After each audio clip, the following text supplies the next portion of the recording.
Assalamualaikum warahmatullahi wabarakatuh. Yang terhormat Bapak Benarda SPMM selaku dosen pengampu mata kuliah Sistem Pengendalian Manajemen. Pada kesempatan kali ini kami dari kelompok 4 izin mempresentasikan materi yang berjudul Sistem Pengendalian terhadap Tindakan, Personel dan Budaya. Dengan anggota kelompok yang pertama ada saya sendiri Ezra Nur Alifa Jeni dengan NIM 2010111276. Saya Ajri Syifa dengan NIM 2010111241. Saya Asri Fadila dengan NIM 2010112413.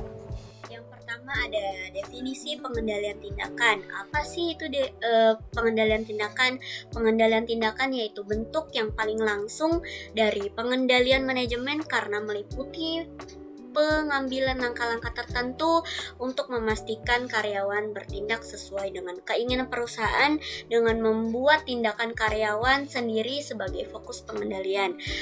Selanjutnya ada 4 bentuk dasar pengendalian tindakan.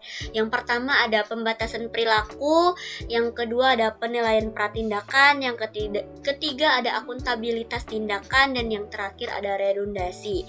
Selanjutnya ada pengendalian tindakan dan masalah pengendalian. Pengendalian dapat berjalan baik karena sama halnya dengan tipe pengendalian lainnya, pengendalian tindakan berhubungan dengan satu atau lebih dari 3 masalah dasar pengendalian. Nah, berikut ini adalah masalah pengendalian yang disebabkan oleh jenis pengendalian tindakan, yaitu yang pertama ada pembatasan perilaku. Mulanya efektif untuk menghilangkan masalah motivasional. Yang kedua ada penilaian pratindakan dapat berhubungan dengan 3 masalah pengendalian, dan yang ketiga ada pengendalian akuntabilitas tindakan dapat pula berhubungan dengan semua masalah pengendalian.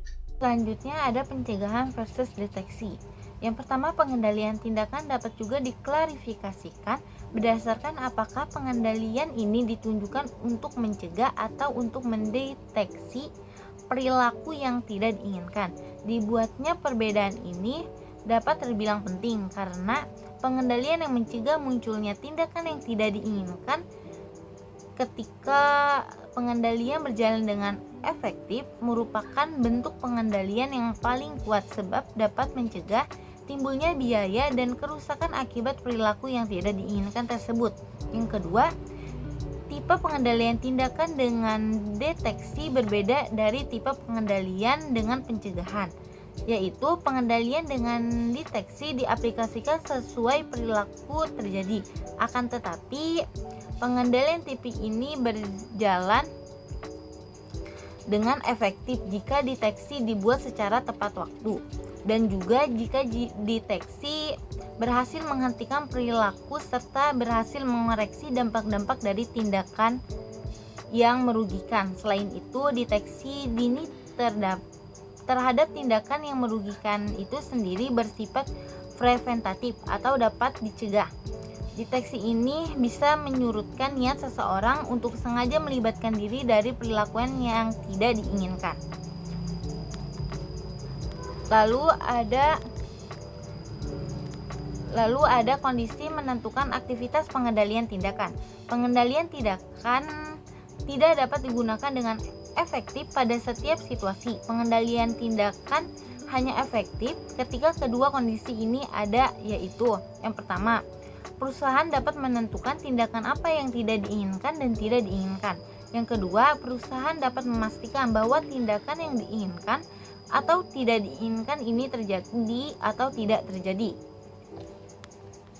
Lalu selanjutnya ada tujuan pengendalian personal. Yang pertama, beberapa pengendalian personal membantu mengklarifikasikan harapan.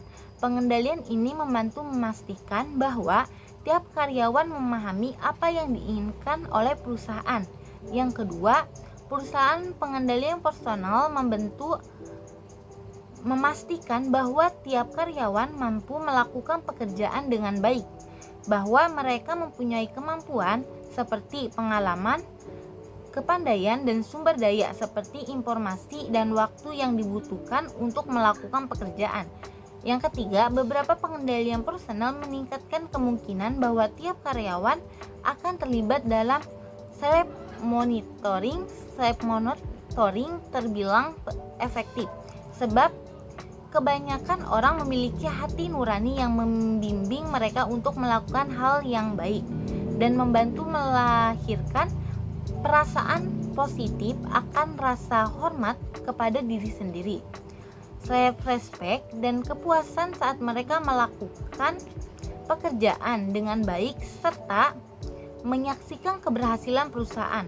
Self monitoring telah didiskusikan dalam literatur manajemen dengan berbagai label, termasuk motivasi intrinsik dan loyalitas. Pengendalian personal. Pengendalian personal dapat diimplementasikan melalui 3 hal. Yang pertama, seleksi dan pendapatan. Yang kedua, pelatihan. Yang ketiga, desain pekerjaan dan persediaan. Untuk seleksi dan pendapatan, menemukan orang yang tepat untuk melakukan tugas tertentu dan memberikan mereka baik dalam hal lingkungan kerja yang bagus dan sumber daya yang penting, dapat dengan jelas meningkatkan peluang sebuah pekerjaan yang akan dilakukan dengan semestinya. Untuk pelatihan adalah cara umum lainnya untuk meningkatkan kemungkinan karyawan melakukan pekerjaan dengan baik. Pelatihan ini dapat memberikan informasi yang bermanfaat mengenai tindakan atau hasil seperti apa yang diharapkan oleh perusahaan dan cara terbaik untuk melaksanakan suatu tugas. Sedangkan untuk desain pekerjaan atau persediaan, sumber daya yang dibutuhkan cara lain untuk membantu karyawan bertindak tepat, memastikan bahwa pekerjaan dirancang untuk memungkinkan karyawan yang termotivasi dan berkualitas untuk meraih sukses. Karyawan juga memerlukan adanya seperangkat sumber daya khusus untuk mereka agar dapat melakukan pekerjaan yang baik. Nah, adapun pengendalian budaya. Pengendalian budaya ini didesain untuk mendukung pemantauan bersama, mutual monitoring dari sebuah tekanan kuat dari suatu kelompok terhadap individu yang menyimpang dari norma dan nilai kelompok. Pengendalian budaya akan bekerja paling efektif jika anggota kelompok memiliki keterikatan sosial atau emosional antara satu sama lain. Budaya dibangun di atas tradisi, norma kepercayaan, nilai, ideologi, sikap, dan cara berperilaku bersama. Norma budaya mirip dengan peraturan tertulis atau tidak tertulis yang mengatur perilaku karyawan. Budaya perusahaan relatif tepat dari waktu ke waktu, meskipun tujuan dan strategi beradaptasi sepenuhnya terhadap perubahan kondisi bisnis. Budaya perusahaan yang kuat dan fungsional mempengaruhi karyawan untuk bekerja sama dalam model yang sinergis. Budaya perusahaan juga dapat dibentuk dalam banyak cara, baik lewat kata maupun contoh seperti kode etik, imbalan kelompok, dan pendekatan lain. Nah, adapun pengendalian personal atau budaya dan masalah pengendalian. Secara bersamaan, pengendalian personal atau budaya mampu menangani sebuah masalah pengendalian. Meskipun tidak semua tipe pengendalian dalam kategori ini bisa bekerja efektif untuk menangani tipe-tipe masalah. Masalah akan kurang pengarahan dapat diminimalkan sebagai contoh dengan merekrut orang yang sudah berpengalaman, dengan menyediakan program pelatihan, maupun dengan menugaskan orang baru tersebut untuk bekerja dalam kelompok yang akan memberikan pengarahan yang baik. Masalah motivasional yang mungkin terhitung sedikit dalam perusahaan dengan budaya yang kuat dapat diminimalkan di perusahaan lain dengan memperkerjakan orang-orang yang bermotivasi tinggi atau dengan menugaskan orang untuk bekerja dalam kelompok yang akan cenderung membuat mereka menyesuaikan diri dengan norma kelompok. Pembatasan per orang dapat pula dikurangi melalui satu atau lebih tipe pengendalian personal, khususnya seleksi, pelatihan, dan penyediaan sumber daya yang dibutuhkan. Mungkin cukup sekian pemaparan materi dari kelompok kami. Kurang dan lebihnya mohon maaf. Wassalamualaikum warahmatullahi wabarakatuh.